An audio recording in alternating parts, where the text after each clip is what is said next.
going to use this metaphor, starting the journey. So we're going to use the metaphor of a journey or a trip with you for the whole rest of the time that we're together on these Thursday afternoons.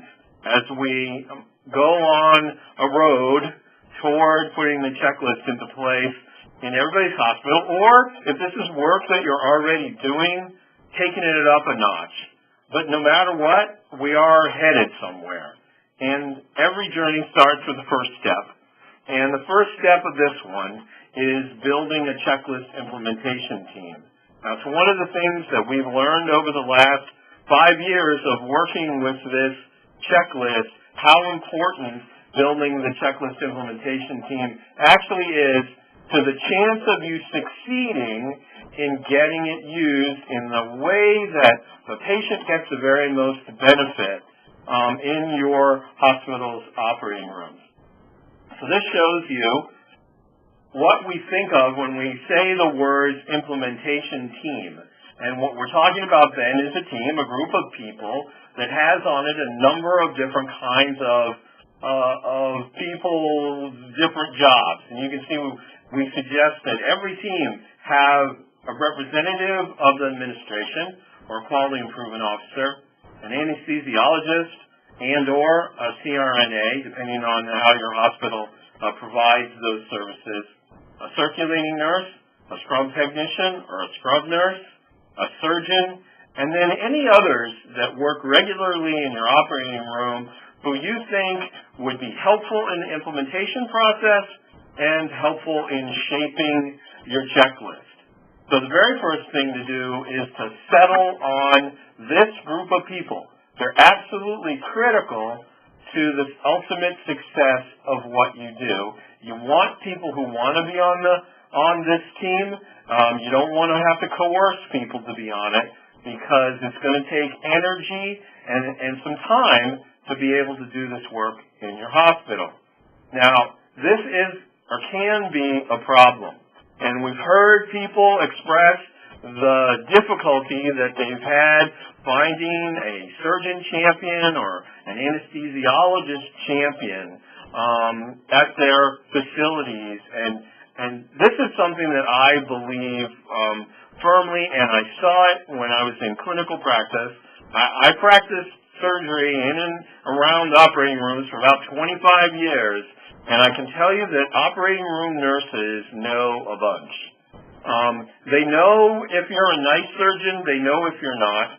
They know if you're a good anesthesiologist. They know if you're not. They know if your mind is open to new ideas. They know when it's not. They know a ton about the people who they work with every day. Now, they don't always say it, and as a matter of fact, a lot of times they don't. And we don't really know what they know. But if you ask the operating room nurses, they can generally point you to the people who would be willing to be clinical champions and who would make good clinical champions for this kind of work. There's a little bit of a formula to who you pick. You want to pick people who are respected and who you know will be supportive. Now, I've seen hospitals succeed by going for a skeptical surgeon, but I wouldn't recommend it most of the time.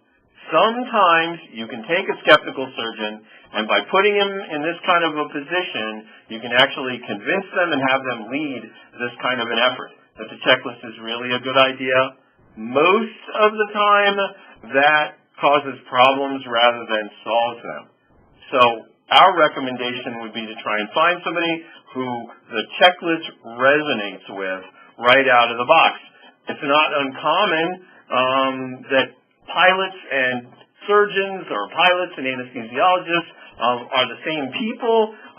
Certainly, I think pilots in general understand the whole idea of checklists and briefings and importance of communication. If you can find that combination, you'll be even better off. Now, this last little bullet, the support of formal leadership, is absolutely necessary, and it is, but those leaders are often not the ones that should be on the implementation team, and there's some practical reasons for that. The biggest one being that those kind of people usually, a lot of times they're clinically active, therefore clinically busy, And they're also administratively active and administratively busy. So a lot of them don't have the kind of time that it takes.